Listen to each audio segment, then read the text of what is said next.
À l'occasion d'un symposium sur l'éducation au Vatican la semaine dernière, le pape François a pris position contre une uniformisation et une colonisation idéologique de l'éducation. Stéphanie Grimard, quelle serait l'éducation idéale selon le Saint-Père? Selon le Saint-Père, oui, bien c'est ça. Donc, il y avait un symposium au Vatican là, il y a quelques jours. Ça avait comme titre « Service Learning et pacte éducatif global ».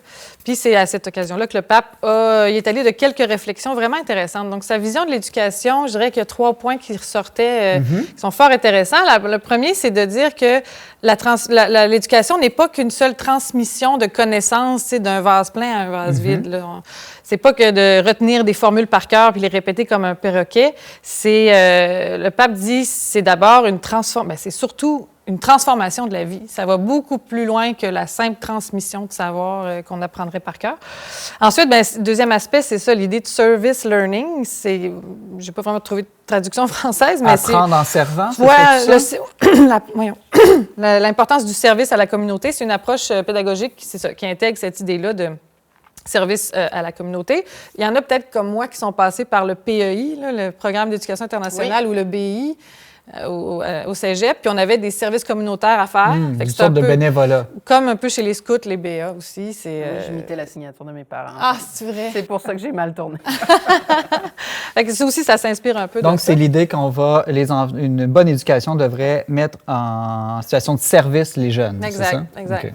Puis, troisième aspect qui m'intéressait aussi beaucoup, c'est insister sur l'importance de favoriser, de stimuler la curiosité chez les enfants. On sait qu'un enfant est d'emblée curieux, mais il y a une façon d'encourager ça, de le développer. L'art de poser des questions, ça s'apprend aussi.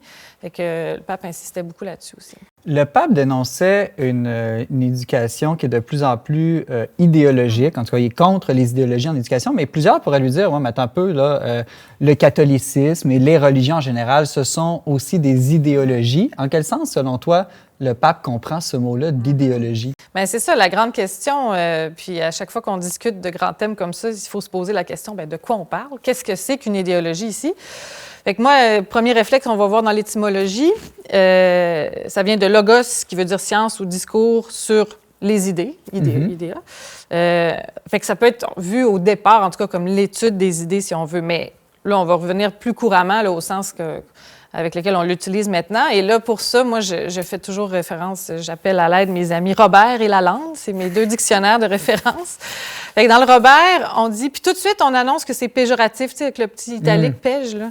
Et Robert dit analyse, discussion sur des idées creuses, philosophie vague et nébuleuse. Puis là, le Lalande précise qu'il s'agit d'une discussion d'idées abstraites qui ne correspondent pas aux faits réels. C'est drôle, je trouve que c'est des définitions un peu creuses et abstraites. Oui, en tout cas.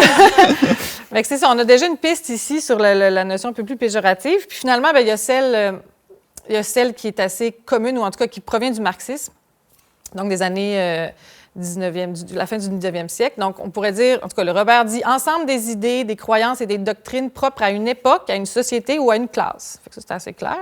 Mais Lalande amène une autre nuance que je trouve fort intéressante, une pensée théorique qui croit se développer sur ses propres données, mais qui est en réalité l'expression de faits sociaux ou socio-économiques, selon Marx. Donc, celui qui construit cette idéologie-là n'aurait pas conscience du fait que c'est déterminé par des faits sociaux. Fait qu'il y a comme une espèce d'aveuglement, puis ça, encore là, ça peut être vu de façon assez péjorative. Mais dernière définition que propose le Robert, c'est système d'idées, philosophie du monde et de la vie. Fait que c'est celle que... Mais ça, c'est pas nécessairement péjoratif. Exactement. C'est vrai que le christianisme, le catholicisme, c'est un système d'idées qui présente une vision du monde. Mais moi, j'aime pas ça. Moi, je dis jamais que c'est un système d'idées ou que c'est... Parce que justement, l'idée de système connote toujours les... Aristote avait cette attaque toujours à Platon où il disait que Platon parlait de façon logikos kaikenos, de façon logique et vide. Puis il dit que Platon aussi essayait de sauver les apparences, c'est-à-dire qu'il regardait les faits et au lieu d'ajuster sa théorie aux faits, il ajustait les faits à sa théorie. Là. Donc c'est une forme d'idéalisme, on pourrait dire. On ne prend pas en compte le réel. C'est ça, exactement. Puis c'est ça qui connote l'idée de système. Moi, je dis qu'il y a une philosophie et qu'il n'y a pas des systèmes philosophiques au sens où il y a une sagesse sur la réalité. Là. Et c'est évidemment pour ça, je pense que le pape François met en garde contre une éducation qui serait soumise ou réduite à une transmission d'idéologie ou incrustée ou... c'est ça, soumise aux idéologies, parce que les idéologies, bien souvent, là, pour aller dans le sens de Laurence, ça ça force les faits, ça les fait rendre... Le réel est comme contorsionné, comme ça les ignore. plié et ignoré pour que le système d'idées soit intact.